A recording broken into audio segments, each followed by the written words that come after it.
Hello everyone, welcome to my channel cash live with Khushi. तो आज मैं आपको लेके जा रही हूँ हल्द्वानी के एक ऐसे मंदिर में जो जंगल के बीचों बीच है। और ये मंदिर जितना अद्भुत है, इसकी कहानी उतनी ही निराली है। माना जाता है कि बंगाल के एक भक्त को बार बार माता रानी के दर्शन हो रहे थे, तो वो वहाँ से यहाँ आया और यहाँ आने के बाद इसने खुदाई करवाई और वहाँ से निकली काली माता की मूर्ति। और जहाँ ये मूर्ति निकली वही मंदिर का निर्माण किया गया, जो आज के समय में कहलाता है काली चौड़ मंदिर। तो इस मंदिर को जाने का रास्ता बहुत ही आसान है। आप सबसे पहले काठगोदाम के नेरीमन चौराहे पहुंचिए, वहां से गोलापार का ब्रिज पार करिए और वहां से सीधे चलते जाइए। बहुत जल्दी ही आपको मंदिर का एक गेट मिलेगा। गेट से आप एंट्री करिए और कुछ देर गाड़ी चलाने के बाद आप इस सुंदर सी लोकेशन और इस प्यारे से मंदिर में पहुंच जाएंगे। थोड़ी दूर आगे जाने के बाद एक खड़ी चढ़ाई है, तो वहाँ पे तो थोड़ा ड्राइव करना मुश्किल होता है, बट इतना मुश्किल नहीं कि आप पहुँच ना पाए, आराम से पहुँच सकते हैं। पहुँचते ही देखो इतना खूबसूरत जंगल है ये, और इतने बड़े बड़े सागवान के पुराने पेड़ हैं। इसके बीच में आप अपनी गाड़ी पार्क करिए और सामने ही माता रानी को चढ़ाने के लिए प्रसाद वगैरह, श्रृंगार वगैरह मिल जाता है, जो आप वहाँ से खरीद सकते हैं। तो ये मुख्य मंदिर का द्वार है। अब चलिए यहाँ से अंदर चलते हैं और मैं आपको मंदिर और माता रानी के दर्शन कराती हूँ। तो माता रानी के लिए प्रसाद और श्रृंगार खरीद कर हमने मंदिर में प्रवेश किया और सबसे पहले अपने जो फुटवियर्स हैं उनको छुपा दिया। तो मेरा अपना अलग अंदाज है, मैं ज़रा एक अलग से स्पेशल जगह पे अपने फुटवियर्स छुपाती हूँ। तो ये है वो जगह। और मंदिर के अंदर घुसते ही यहाँ पर जीविशा के पैर में प्रसाद चिपक गया। तो कभी कभी प्रसाद हाथ से गिर जाता है तो चिपक जाता है। अच्छा, मंदिर के अंदर जब आप प्रवेश करेंगे तो आपको बहुत सारे छोटे छोटे मंदिर मिलेंगे, जिसमें ऋषि मुनियों के भी मंदिर हैं, उसमें भक्त प्रहलाद भी है, और उसमें क्या कहते हैं, माता रानी है और राम दरबार है, हनुमान जी हैं, शिव जी हैं। तो इस प्रांगण के अंदर लगभग सभी देवी देवताओं के मंदिर हैं। अच्छा, आज जब हम गए थे तो नवरात्रों के दिन चल रहे थे और यहाँ पे यज्ञ हो रहा था। तो पूरे जो प्रांगण है ना, उसमें यज्ञ की जो ध्वनि है वो गूंज रही थी और इतनी अच्छी लग रही थी कि मैं आपको क्या बताऊं। और जो भक्तिमय माहौल तो था ही था, साथ में इतनी सात्विक फीलिंग आ रही थी। और सभी भक्त वहाँ पे पहुँचे हुए थे। चारों तरफ मंत्रों का उच्चारण सुनाई दे रहा था। बहुत ही अच्छा लग रहा था, मन को इतनी शांति लग रही थी, इतनी पॉजिटिव वाइब्स आ रही थी उस जगह से। और वैसे भी ये मंदिर जो है ना, वो जंगल के बिल्कुल बीचों बीच में है। और ऐसा माना जाता है कि माता रानी को दर्शन करने के लिए उनका जो शेर है वो भी रात के समय यहाँ पे आता है। इसलिए माता रानी का जो मुख्य मंदिर है उसके दोनों द्वार पर एज अ द्वारपाल शेरों की मूर्ति भी बनी हुई है। तो यहाँ से मेरे हस्बैंड जो है, यानी जीविशा के पापा, वो लाइन में लग गए थे दर्शन करने के लिए, और मैं वीडियो शूट कर रही थी। तो दौड़ कर खुशी जो है वो पहुँच अपने पापा के पास पहुँची और उसके बाद मैंने भी उनको वहाँ पे लाइन में ज्वाइन कर लिया। अच्छा, मंदिर के अंदर वीडियोग्राफी करना अलाउड नहीं है, तो मैं मंदिर में आपको जो माता की मूर्ति है उनके दर्शन तो नहीं कराऊंगी। लेकिन मैं आपसे ये उम्मीद करती हूँ कि इस वीडियो को देखने के बाद अगर आपके मन में इच्छा जागृत हो रही है माता के मंदिर आने की, तो आप अवश्य आइए। और मैं तो चाहूँगी कि आप खुद आके माता रानी के दर्शन करिए। और माता के जो मंदिर है ना, इसके सामने एक हॉल है जिसमें अक्सर जब भी मैं आई हूँ यहाँ पे भजन कीर्तन चलते ही रहते हैं। तो यहाँ पर हमने माता रानी के दर्शन किए और उसके बाद हमने मंदिर की जो है वो परिक्रमा की, शिव जी को यहाँ पे जल चढ़ाया और वहाँ से हम मंदिर के बाहर आए। अब यहाँ से मैं वापस वीडियोग्राफी करके आपको दिखा सकती हूँ कि मंदिर कैसा है। तो ये है वो माता रानी के दो शेर जो द्वारपाल बने हुए हैं। तो जीविशा ने ना यहाँ पे जो शेर है उसको एक बताशा खिला दिया। तो भाई अभी जो शेर है ना माता रानी का, ये भी मीठा खाने लगा है, तो शायद इसके भी दांत खराब हो जाएंगे इन फ्यूचर।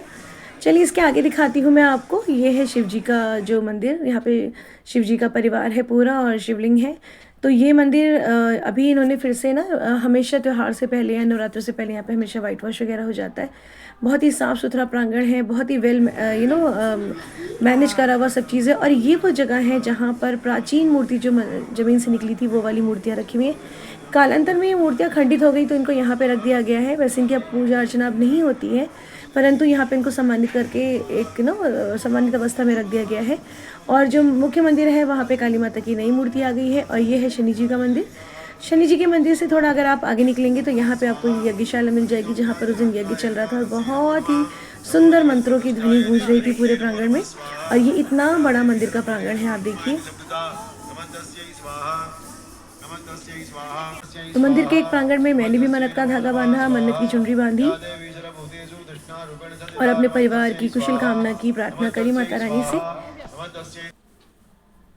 तो भक्तों, अगर आप माता में विश्वास रखते हैं और आपको भी मेरी तरह मंदिर आना पसंद है तो आप इस मंदिर में आ सकते हैं। रास्ता बहुत ही सरल है और गाड़ियाँ ऊपर तक आती हैं, तो कोई पैदल चलने की आवश्यकता नहीं है। बहुत ही आराम से अपने परिवार के साथ यहाँ पर आ सकते हैं।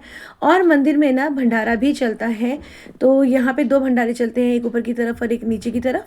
तो आप भंडारे में प्रसाद ग्रहण भी कर सकते हैं। ये है वो भंडारा का स्थल, और एक स्थल ऊपर भी है जो मैं आपको आगे दिखाऊंगी।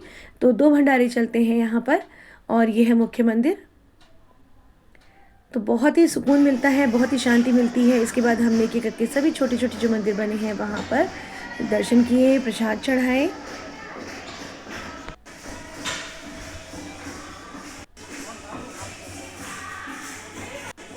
और यहाँ जीविशा के पैर में फिर से प्रसाद चिपक गया। इस बेचारी के ना पैरों में प्रसाद ही चिपकने में था जब से आई है। तो चलिए अब यहाँ पे पहुँची वो अपने फेवरेट भगवान जी यानी भगवान राम जी के दर्शन करने। उसको भगवान राम जी बहुत ही अच्छे लगते हैं, उसकी अपनी एक अलग ही चॉइस है। एंड वो हमेशा कहती है आपको कौन पसंद है, मैं कहती हूँ मुझे शिव जी पसंद है, और मुझसे कहती है कि मम्मा मुझे तो राम जी पसंद है। तो इसके बाद मैं आपको दिखाती हूँ वो जगह जहाँ पर धुनी है। यहाँ पे महाराज जी बैठते हैं, यहाँ पे धुनी है। तो बहुत सारे लोग यहाँ से जो भस्म है वो लेके जाते हैं बच्चों की नज़र वगैरह उतारने के लिए। और यहाँ पर देखिए ये कश्मीरी बैंगल्स मिल रही है। नहीं, ये कश्मीरी बैंगल नहीं है, बच्चों के नज़रिए है जो लोग यहाँ से ख़रीद के ले जाते हैं। तो अब वक्त आ गया था हमारा, दर्शन हमने कर लिए थे, घर वापस जाने का। तो अब बाहर आते हैं। बाहर आते ही खुशी की नज़र पड़ गई इस टॉय शॉप पे। तो आप बच्चों को कितने भी महंगे महंगे खिलौने खरीद के दे दो, लेकिन अगर उनको बाहर कुछ दिख जाता है ना तो जिद कर लेते हैं चाहिए ही चाहिए। तो अब जीविशा ने कुछ और खिलौने भी चेकआउट करिए, लेकिन फाइनली उसने अपने लिए बॉल खरीदी। और बॉलों के लिए उसको ना एक अलग ही टेम्पटेशन है, उसको बॉल से मन ही नहीं भरता है। तो अब हमने फाइनली ये डिसाइड किया कि हमें घर चलना चाहिए। घर जाने का टाइम भी होने लग गया था। तो हम पहुँचे अपनी उस जगह पे जहाँ पे अपनी कार खड़ी करी थी। देखो, आते समय जितनी खड़ी चढ़ाई थी ना, तो लौटते समय उतनी ही खड़ी ढलान होती है। तो थोड़ा सा स्किल्ड ड्राइवर हमें चाहिए होता है, और आप थोड़ी बड़ी गाड़ी लेकर आओगे तो आपको ज़्यादा आसानी हो जाएगी। छोटी गाड़ी में हो सकता है आपको प्रॉब्लम हो। और इसके बाद हम लोगों ने डिसाइड किया कि हम रास्ते में किसी पेड़ के नीचे ठंडी जगह पे गाड़ी रोकेंगे। और हम लोग के फास्ट चल रहे थे, तो हम लोग फास्ट वाला खाना लेकर आए थे, थोड़े ड्राई फ्रूट्स एंड चाय। तो हमने डिसाइड किया कि हम नीचे उतरने के बाद थोड़ा बहुत रिफ़्रेशमेंट खाएंगे। तो यहाँ पर हमने अपनी गाड़ी रोकी और हमने कुछ अपना जो भी लेकर आए थे ड्राई फ्रूट्स वगैरह खाए। यूशा ने अपने फ्रूट्स खाए। और आजकल ना जंगल बहुत सुंदर लग रहा है। जंगलों की जो पेड़ है ना, उस पर नई पत्तियाँ आ रही हैं। तो ये पत्तियाँ लाइट ग्रीन कलर की होती हैं और ये बहुत ही खूबसूरत लगती हैं फ्रेंड्स। और यहाँ से फिर हम लोग अपना आगे घर की तरफ चल पड़े। और रास्ते में मुझे मिला एक बहुत ही प्यारा सा सरप्राइज़, मेरे पुराने स्कूल की बस। तो अगर मैं 15 मिनट लेट निकलती ना तो अपने फ्रेंड्स को भी मिल पाती, पर कोई बात नहीं, better luck next time. So friends, अगर आपको मेरा वीडियो अच्छा लगता है तो प्लीज़ मेरे वीडियो को लाइक कर दीजिएगा। और अगर आपको मेरी वीडियो अच्छे लग ही रहे हैं तो मेरे चैनल को सब्सक्राइब कर दीजिएगा और प्यारे प्यारे से कमेंट्स भी करिएगा। मिलते हैं एक नेक्स्ट वीडियो में, तब तक के लिए बाय बाय, अपना ख्याल रखिएगा।